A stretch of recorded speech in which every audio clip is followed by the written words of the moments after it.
The greatest adventure in World of Warcraft. I got this recommended a lot, so I wanted to check it out today. So let's see it. It doesn't take long for newcomers to the world of Azeroth to realize its impact on gaming. From exploring the massive world to discovering countless quests and enemies, to uncovering the deeper story of these lands, the experience of playing classic WoW is like none other. No, and this I'm is sure like yeah, many this of is you Jedi agree. Walker. The game is widely considered a masterpiece, and almost 20 years later, the original classic version is still going strong. It is. Today, though, I want to explore one specific region of the map that encompasses that Elwynn classic Forest. feel, with spectacular questing and a story that draws you into this fantasy realm. The human level 1 to 30 starting experience. Didn't they like what was it, the horde zones that they rushed? Because I remember one of the, I think it's the Alliance zones that they spent a lot of time on building up the story and stuff like that. So it's very fleshed out and big, massive quest chains. And then like Horde was really rushed. So the Horde zones are really easy and just like a bunch of quests, but they're super duper fast to do. And Alliance is so much more like lore and story, right? Zones, 4 very different Horde types was of last, atmosphere right? and conflict, each building toward a satisfying conclusion that sees players uncovering plots and eventually reaching level 30, ready to move on to more exotic lands. Yeah, Ally is stop a coup on Stormwind, Horde is his roam around. Yeah, exactly. It's like literally like an insane, like he's probably gonna get into it with Edwin Van Cleef, right? This video is an overview and review of these areas, but I've also included quite a few small details and secrets that I personally think enhance the gameplay and make for an awesome intro experience. Okay. This part of the game is my absolute favorite. And this video does include my own opinions, but maybe by the end of it, you'll see what makes these 4 zones, collectively, the greatest adventure in WoW history. Okay, let's see. Doo-doo. As soon as you enter the world, before you even start playing really, you're greeted with the iconic intro cinematic for the humans. I won't play the whole thing here, but I think the last few sentences are especially important for the story and the motivations of your character. Okay. Backed by their stalwart allies, the armies of Stormwind have been called away to fight the savage horde on distant battlefields. Savage. With the armies gone, the defense of Stormwind now falls to its proud citizens. Oh, really? You must defend the kingdom against the foul mongrels that encroach upon it, and hunt down the subversive traitors who seek to destroy it from within. Now is the time for heroes. Now humanity's greatest chapter can be told. I actually never realized that what he's talking about in that intro, but now I know. I mean, he's gonna get into it, right? But what? That's actually cool. And this right here is such a crucial point to start off with. I never As realized we'll that. see going forward into the human lands, there are threats both external and internal that play huge roles in the story all the way up to level 30 and beyond. What? And it's your responsibility to seek out and deal with them. From your very first steps within Northshire Valley, you start to uncover how the peace of Elwynn Forest is on the verge of collapse. Thugs belonging to the Defias Brotherhood have taken over the local vineyard, and small rat creatures known as kobolds have claimed ownership of the mine. Even in these first few levels, Northshire does a great job of blending the realistic and supernatural, having you begin by fighting renegade humans, timberwolves, and the odd kobolds in the same area. Cleaning up the issues here, the Marshal of Northshire sends you south to Goldshire, the trading and questing center of the zone, where many more tasks begin. On your way south to the Fargo Deep Mine, I really like how the game offers you the chance to explore smaller quest areas like the McClure Vineyards that you're not explicitly led to. The map in WoW gradually reveals itself to you as you discover pieces of it in real time, giving you a minor incentive to fill out the map as you travel. They did a good job with like putting a bunch of little random quests here and there, like Clara's apples and like, you know, with the farms and stuff. I'll get him in against kobolds when they respawn every few minutes, fail RP. Come on, Smoo. Here at level 5 or 6 really helps in gaining experience, as there are several quests to be found here and at the nearby Stonefield farm. Yeah, the fun part is without quest helper, people running around. Dude, I know, man. Like, everybody has like Questy or Rested XP nowadays, and like, it's just a different gaming experience, man.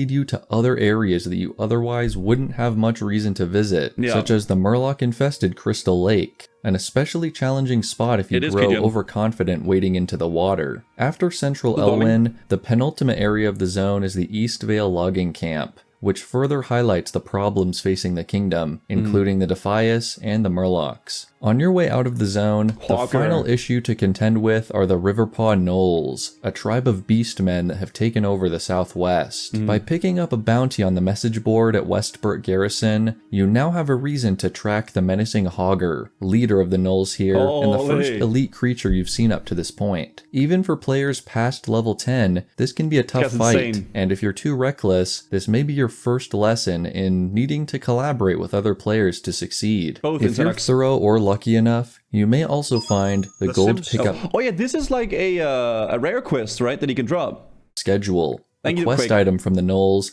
that reveals the true scheme within Elwynn. Both the Kobolds and Gnolls are working under the Defias to redirect mining routes to Westfall. Finding and eliminating Morgan the Collector at the Brackwell Pumpkin Patch is essentially the end of the first chapter of this story, with only a few hints as to what may come next. Marshal Dugan exclaims, "You found him? Well done. He won't be collecting from the Elwynn mines again. And this ring you found is interesting. It's a membership ring for the old Stonemasons Guild in Stormwind. Why would a Lowly thief have an artisan guild ring? And why are the Defias thieves collecting money from our mines?"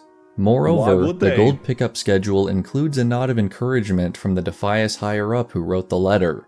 "Remember, my brothers, we were once proud craftsmen. We'll perform our current duties with the same precision we used in our past trade." Signed EVC. Who could that be, guys?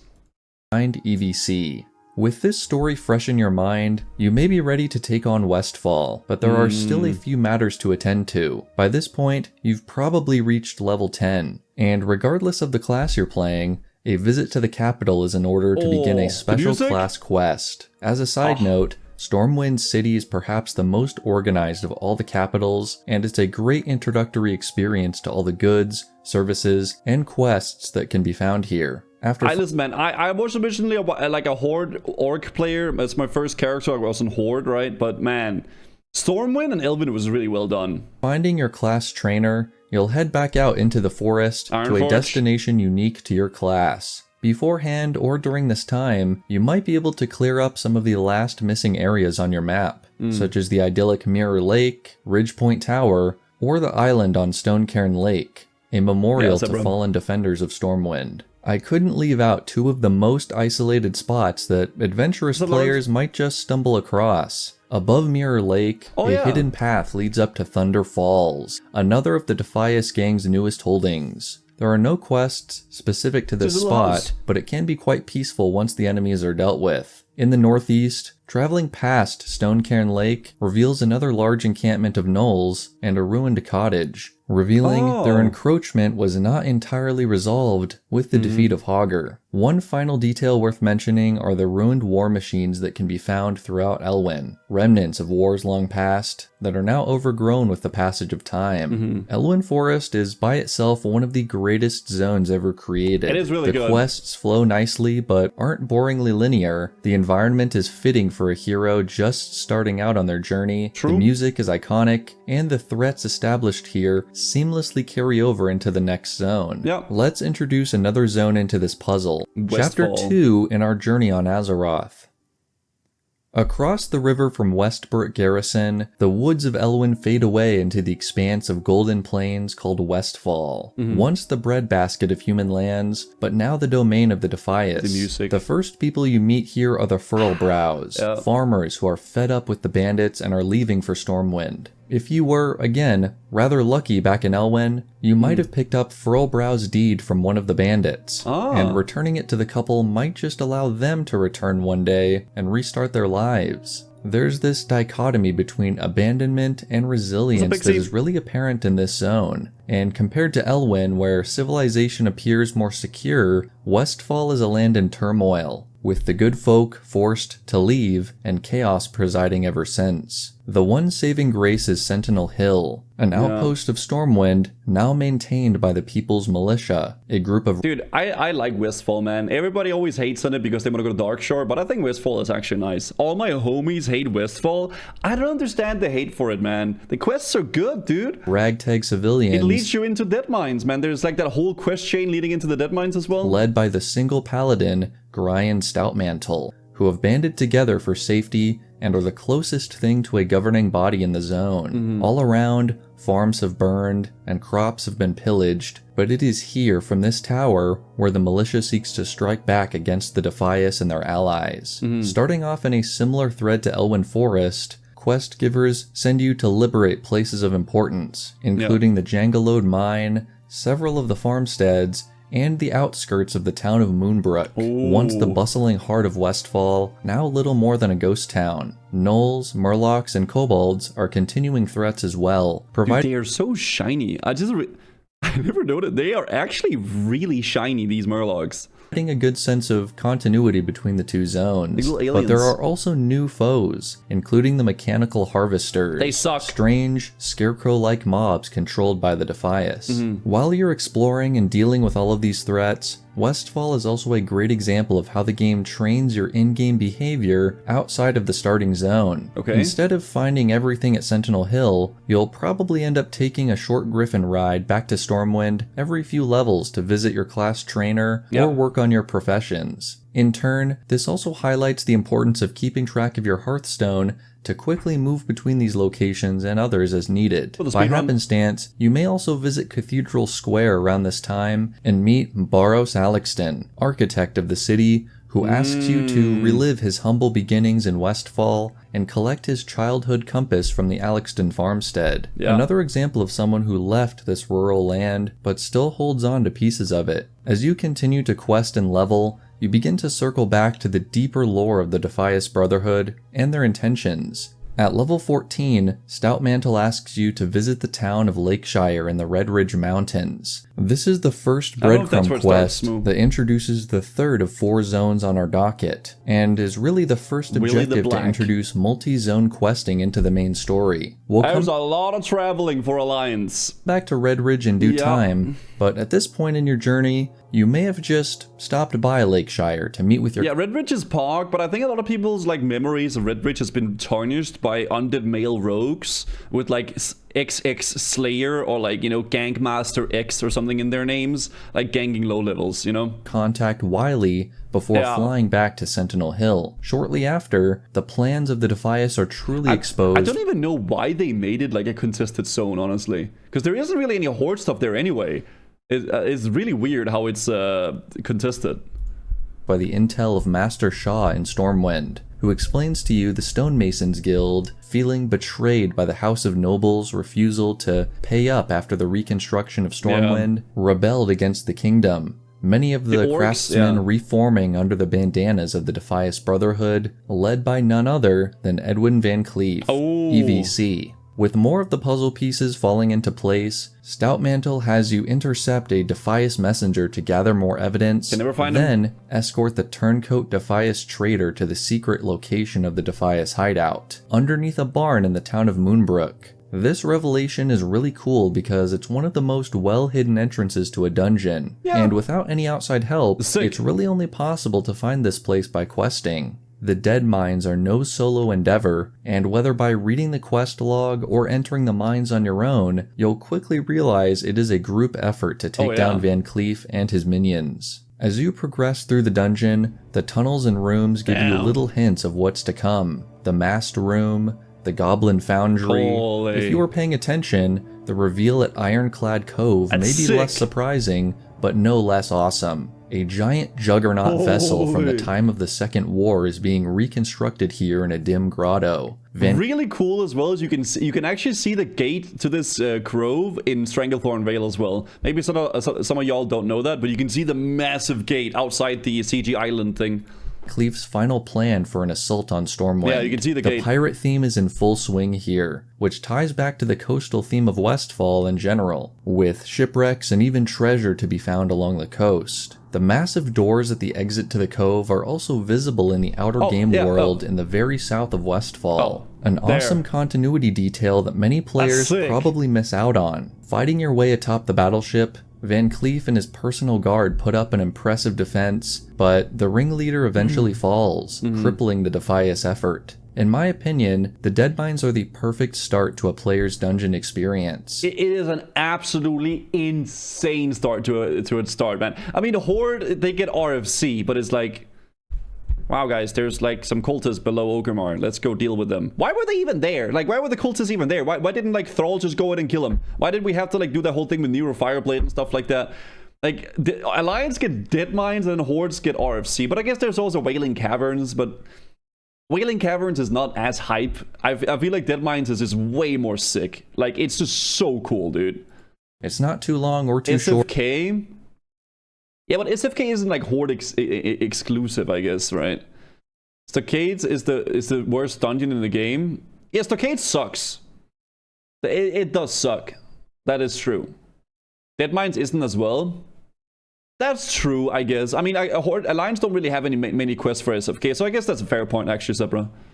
It has great connections to the story and enemies of the zone it's in, and it's one of the few instances in the game to have a back exit portal, in this case one that leads out to the sunlit Dagger Hills. Returning to Sentinel Hill victorious, you're able to acquire some nice rewards, and potentially approach level 20 in the process. A beautiful culmination to the zone, and so far, 20 levels of story related to the Defias gang and their allies. Really good. But this is far from the end of the story. On Van Cleef's body, you can recover an unsent letter addressed to none other than Baros Alexton, the architect, who was once a fellow stonemason like Van Cleef. He has this to say about it.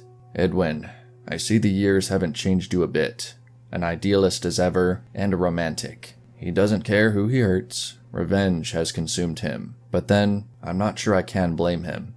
There are numerous videos online about why Van Cleef is a great villain, and this quote really captures the essence of it. After being cheated and scammed by the Stormwind nobles, the stonemasons did have cause to push back. They just went about this cause in violent and bloody ways. When considering Westfall and Elwynn side by side, it's hard to pick which is superior, but Westfall is certainly a great sophomore zone in its own right, ramping up the I think Elwynn quests is more and badass. Story while giving players more freedom with their timeline and introducing them to flight paths and dungeons. We'll return to the story of the Defias and Van Cleef's revenge at the end of the video, but for now, let's return to a different aspect of the story, Redridge. Those mysterious mountains to the east that bring the conflict in the kingdom to a whole new level. Okay. Depending on your preferences, you may have visited Redridge multiple times before bringing down Van Cleef, but I felt like saving the zone in its entirety for one continuous section. Starting around level 15, players might start supplementing their quests in Westfall by visiting the quiet town of Lakeshire, or at least somewhat quiet. See, Redridge doesn't have a Defias problem, but it does have plenty of others. Gangers. Blackrock orcs from the north have invaded the zone, ravaging Stonewatch Keep, once a great bastion of Stormwind's defense. This makes me want a hardcore to come back. Bro, hardcore was like the only time where I actually like read quests and like really got into the lore and like stuff like that. I think that's why I really enjoyed it too. It was such like a more mellow, like chill way of playing WoW. And I think that's what really drew me to it. Also seen in greater numbers here, the howling in the hills keeping the residents on edge. And if that wasn't enough to contend with, a dark wizard has taken refuge in the Tower of Ilgalar, experimenting with evil magic. Though none of these foes now attack Lakeshire directly, it seems they are just biding their time on the fringe, waiting for the moment to strike. Compared to the previous two zones, Redridge is the turning point from internal, relatively run-of-the-mill threats to external forces seeking harm against Stormwind. Blackrock Mountain itself was one of the key locations in the Second War, and the orcs that dwell there present a very real and ongoing threat, at least in certain areas of the map. Even the wildlife seems more invasive, with black dragon whelps spitting— Dude, these suck, man. Literally worst mob in the world. Those fireballs does so much damage. It's actually insane. They do like a third of your health bar, like in one fireball.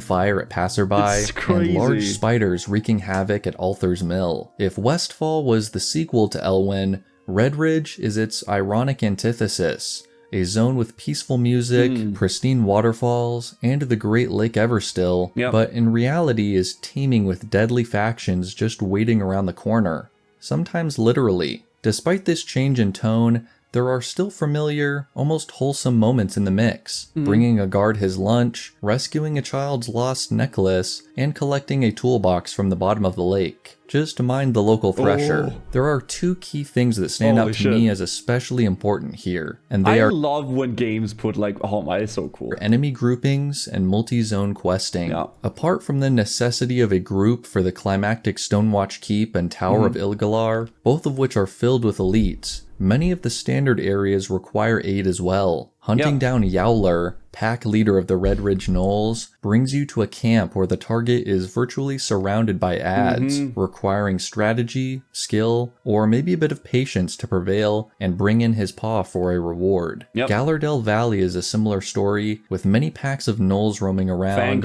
including some stealthed ones. Stonewatch is also likely the first or maybe second time players have grouped up for elite content outside of a dungeon, setting up the precedent for so-called micro-dungeons scattered across the world. In terms of multi-zone questing, Redridge is really where the wide-ranging story beats start to hit. Like Westfall, Lakeshire has mysteriously stopped receiving troops, and Magistrate Solomon is growing desperate, sending you to the capital, Sentinel Hill, and the hamlet of Darkshire for aid, unfortunately receiving none. On a lighter note, the barkeep needs to stock up on drinks, and requests a couple specific items from around the neighboring zone. Such a shit quest, dude. I never did this one, man. It's way too much.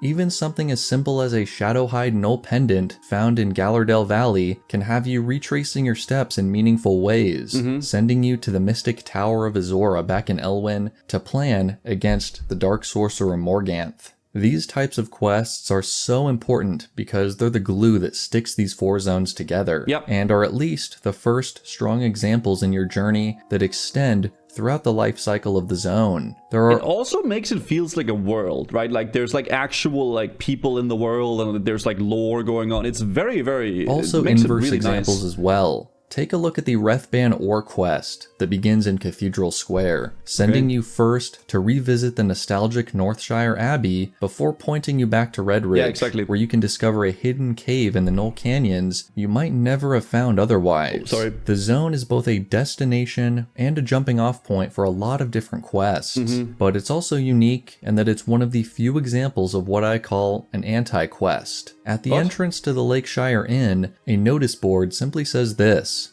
Missing, Corporal Keishan. Last seen during the bloody battle at Stonewatch Keep, Corporal Keishan was reported to have been dragged away by Blackrock orcs. It is believed that Corporal Keishan is being held as a prisoner of war at the Blackrock encampment north of Lakeshire, just west of the pass leading to the Burning Steps. So you become the escort. In most situations, this would start a quest to find the missing soldier, but here, it's just an object. A detail for you to look at or not to look at on your journey. I actually never knew there was a thing like that, because I just knew what the quest was. It's like, oh, you go in there and then there's like a quest, right? So they actually put like a notice for it. That's actually badass. Rock, the location referenced in the notice, there isn't an explicit need to venture far into the back of the cave, and if you hadn't paid attention to the notice, you might have missed out on a great escape. In the depth, they used them as a toilet for... How do you use someone as a toilet? You know what? I don't even want to know. Of the cave, bruised and battered, is Corporal Keishan. Escorting him to safety, no small feat for a solo player, a short interaction plays out as the soldier returns to serve his kingdom. While the reward for the quest isn't great, it might just be enough to know this little anti-quest was placed here for a reason, and some players might have been observant enough to follow the clues and find this missing soldier. Redridge as a zone is both the familiar and the unfamiliar. It's good. A new frontier of quests, enemies, and cool places that I think a lot of Alliance players really enjoy, myself included. As you progress past level 20 and closer to 25, your adventures here will likely draw to a close. After laying siege with your allies to Stonewatch and the Tower of Ilgalar, the Orc and Gnoll forces are left fairly decimated, but all the while, the looming figure of Blackrock Mountain in the distance is a reminder that at least one threat is not over, and the menacing path to the Burning Steps may just have to be traversed another day. I like when they do that though. They put like a really high level zone next to like a low level one, so you're like, what the fuck is that? You try to go through and there's those high level imps and like the super high level mobs. It really makes it feel like a world. At this point, it's so cool. Nearly all of your remaining objectives will point south into the final. Same thing with Duskwood and like Deadmines Pass. Like if you go up there, you see there's like all the corpses hanging, right? There's those like big birds and shit. It's like, what the heck is out there? Of our 4 zones, the Forsaken territory of Duskwood. There's a lot to unpack here, and this zone really rounds out our quartet with some incredible design choices that I believe are brilliant and, frankly, unparalleled. Fun thing about Duskwood, they had actually meant it to be so dark that you had to use torches to lit up the areas. But they scrapped the idea. Maybe for the better, but you know, it would have been pretty cool. Duskwood is likely the most corrupted land you have visited up to this point. A decrepit place that serves as a grim reflection of Elwynn Forest. The trees gnarled and filled with spider webs. Maybe I need a new main game. Maybe it is time, man. I feel like I played too much WoW, man. Like untended graves teeming with the living dead. This area was once known as Brightwood, though I wonder if other people are the same with other like MMOs, where like, you know, if they see like some new player going into like Final Fantasy or something like that, they're like, oh my god, now he's gonna come up to the big boss called Spider Lord FX7, right? And he's gonna see like, you know, if it's like, I guess it is, right? OSRS next. It could be fun to like really try to delve into like other MMOs like heavy, right? And try them out. Become a Terrace Land main. Oy. Sun hardly shines now, and the grand hamlet of Yore is now known as Darkshire, the last holdout against the coming darkness. Walking into this zone from either Westfall or Redridge, BG3. You can immediately tell this is going to be a different type of experience. Yeah, Duskwood is a whole different thing. BG3 could be fun, yeah. This mob has a low chance to drop a note that starts the quest and chains that leads into the cave. Yeah, you literally know every single detail about it, right?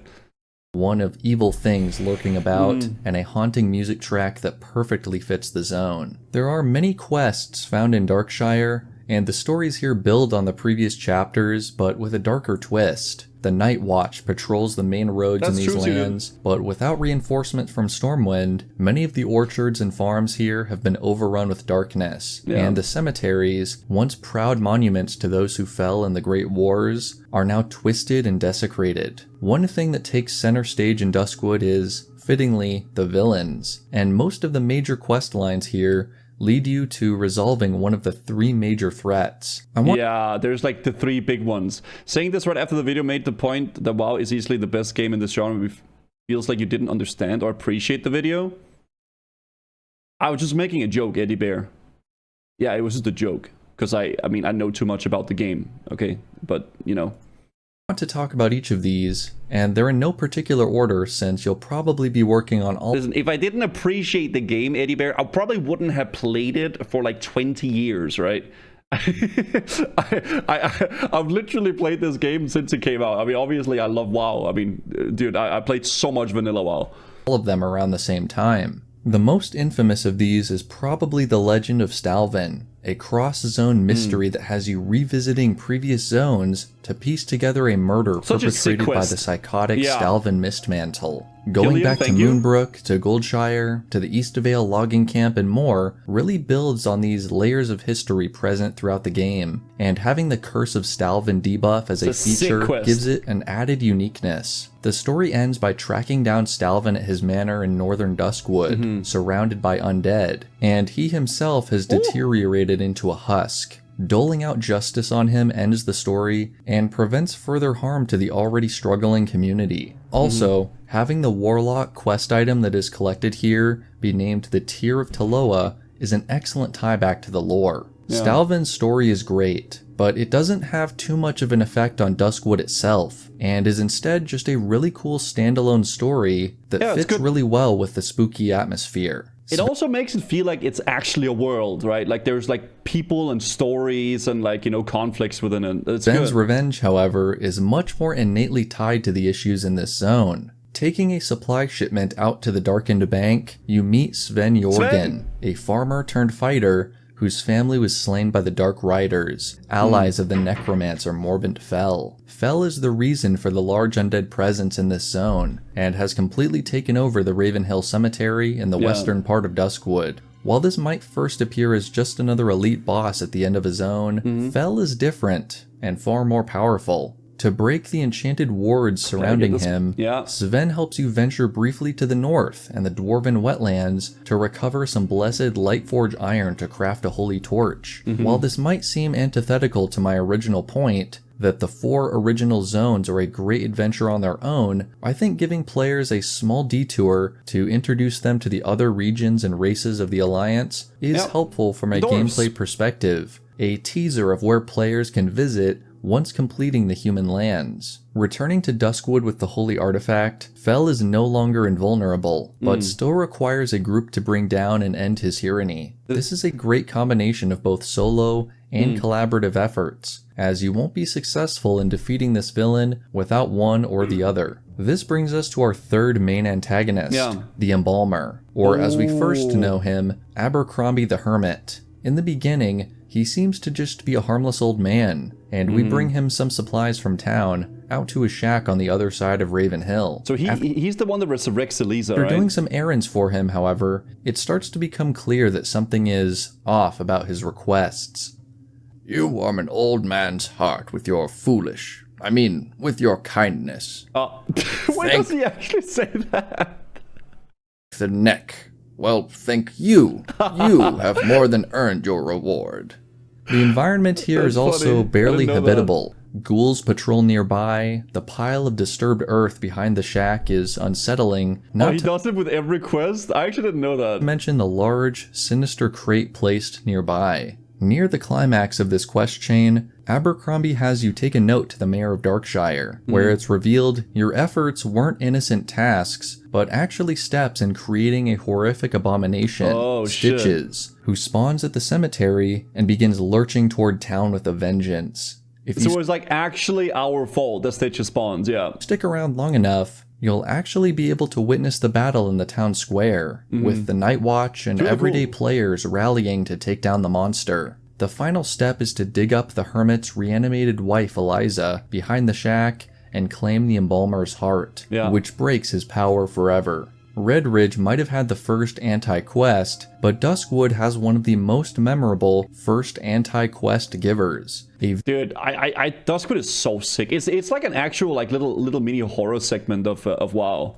Villain in disguise, whose tasks actually have a real consequence if you follow through with his scheme. I won't go into detail on all the supporting quests and characters, but anybody who's played through this region knows it's special. While you're as like a horror game enjoyer, Duskwood is so cool. Handling all these major stories, you might also wander down into the Dawning Wood Catacombs, a crypt with a secret tunnel all the way to the other side of the cemetery where Morbent Fell's secret lab can be found. You can approach this underground complex from either end, and finding the earthen passage connecting the two halves is a really neat discovery. Despite being an undead-infested forest, Duskwood is also surprisingly diverse in its enemy encounters, with beasts, grave robbers, ogres, and even the Defias making an appearance. But I think the standout are the Worgen, WoW's version of werewolves. One of the most interesting design choices to me is that Duskwood never fully reveals the origin behind these creatures, and the Night Watch is only interested in stemming the tide of the beasts that seem to just materialize in the woods. It's only through the efforts of Night Elf adventurers visiting Duskwood from Ashenvale who help reveal the full story. The lost Scythe of Elwynn is behind the Worgen threat.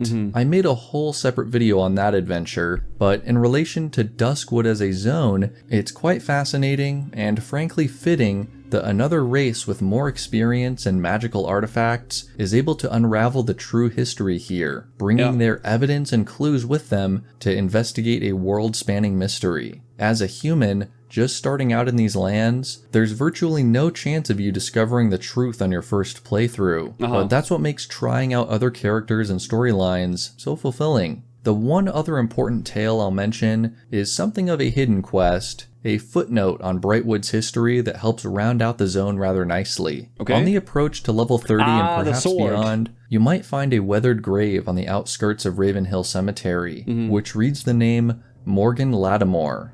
After doing some research in the Darkshire Town Hall, it is revealed that Morgan was once a proud knight of Stormwind, who lost his mind and body to violence after his family passed away, eventually being risen by the dark powers of Duskwood to continue his indiscriminate rampage. This is where the undead, known as Mor Ladim, who wanders Ravenhill, comes to the forefront of your quest.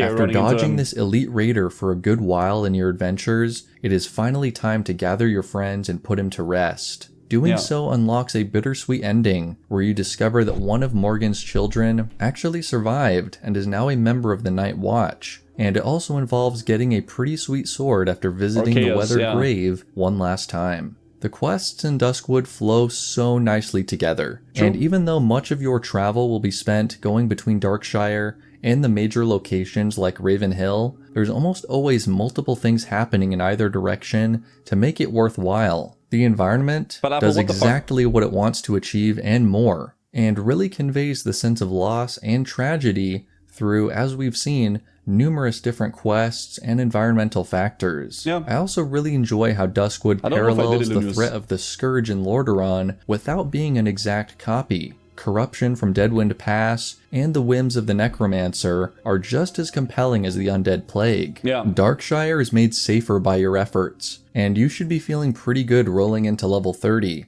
I feel like it was made safer, but didn't we like actually release stitches upon the city and like killed a bunch of people on the way as well?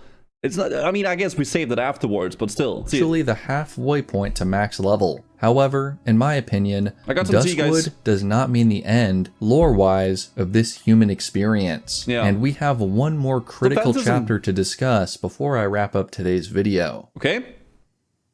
So, let's recap. Elwynn, Westfall, Redridge, and Duskwood. 4 deeply connected zones that tell detailed, complex stories on their own, and in some cases together. With the Blackrock Orcs defeated, the Necromancer disposed of, and the Defias gang in shambles, now's the time for new adventures, right? Well, almost. Let's circle back to one crucial plot point that connects all 4 zones, their abandonment by Stormwind. These zones have all suffered from a lack of troop support, and it seems the military decisions by the royalty and nobility are not in the best interests of the people. There are more flagrant examples of corruption that we can find as well. Guard Burton in Lakeshire has the following to say. Targor the Dread served under Gath-Ilzog as Supreme Executioner. His methods were ruthless, even by filthy orc standards. Now he's being held in the Stormwind Stockade, sentenced to die. Yet something is amiss. One of the bureaucratic nobles put a hold on his execution. I am sure foul play is in the works. A suspiciously similar quest can be found in Darkshire. As if the neglect for the residents of Duskwood was not bad enough, now the House of Nobles spits in the eye of the Darkshire Council with their decision to imprison Dexter Ward in Stormwind rather than behead the villain as per Lord Ebenlock's sentence. Both of these examples lead to the Stormwind Stockade, and so we actually just go into the stockade and just kill all the prisoners. Seems there is one other who also has an interest here. Baros Alexton isn't content with just the Deadmines being cleared out, and he wants you to visit the stockade to find out more. Basil Thread, Van Cleef's right-hand man, has been imprisoned here for some time, Yeah. and might know more about any residual schemes still underway. Talking with Thread is more difficult than you might have expected, Yeah, that was a however, riot, that's as true. the Defias prisoners within are rioting, and the guards on the outside are barely holding them back. With this unforeseen turn of events, the Warden has effectively voided any criminal protections, inviting you and your allies to clear out the whole dungeon to protect the city. After completing the dungeon, the Warden rewards you with some information about Thread. Apparently, he received visits from a curious man, who we later learn is Marzone the Silent Blade, an assassin contracted by none other than Lord Gregor Lescavar, a shady member of the House of Nobles. This culminates in an assassination, where, after waiting for the guards to leave, you're able to interrupt a meeting between the two and dispatch them both, seemingly ending the corruption and preventing any chance for Van Cleef's revenge against Stormwind to come to fruition. Dude, and a horde, like while Alliance is doing this, like dealing with like political like assassinations and shit like that, Horde are killing Severas and Barons for hooves and Raptors. And also Plane Striders. Also killing the turtles. Yeah, and the turtles. And the hyenas. Sometimes. You know, just, that's it. Final quest. Me like simple life. Yeah. Me smash. Titled An Audience with the King sends you to the Royal Keep to report on your findings. Reaching the throne room, you discover it is instead Lady Katrana Prester, another noble who you report to. Oh, I got a bad feeling about her, guys. Be commended for the service you have done for Stormwind. Take this as a token of the king's appreciation. I am only sorry he cannot present it to you himself, but he is away on a diplomatic mission and shall not return for some time. For veteran players of the game, this moment is both really satisfying, but also really nerve-wracking, as despite this friendly reception that new players might pick up on, the corruption in Stormwind actually goes much deeper than just a few bandits and a single noble. But that's a story for another time. As somebody who started their WoW journey in Wrath of the Lich King many years ago, and only experienced vanilla very recently, I almost got chills reading this original version of the quest, which does a great job of setting up one of the major stories going forward, the missing diplomat. However, this here is more or less a clear-cut ending to the first half of the game for human players. 4 incredible zones down, and many more to be discovered. Perhaps you'll next lend your aid to the fallen kingdom of Strom in the north, venture into the dense jungles to the south, or head across the sea to see what awaits in the lands of Kalimdor.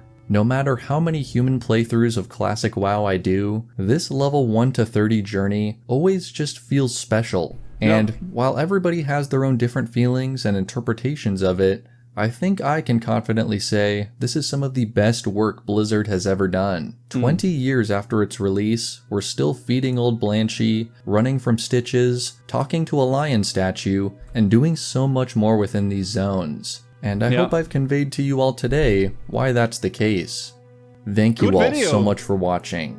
If you made it this far, I wish you all a great start to your summers. Damn! And make sure you tune into the outros going forward for a couple hidden secrets. Until next time, may the Force be with you. This was really comfy. I actually really liked watching this. This was super chill, man. I hope you guys enjoyed it as well. I kept seeing this video pop up in my recommended. I never really looked at it, but now I figured, you know what? Let's just watch it together. Amazing video by Jedi Warlock, man. Super, super awesome.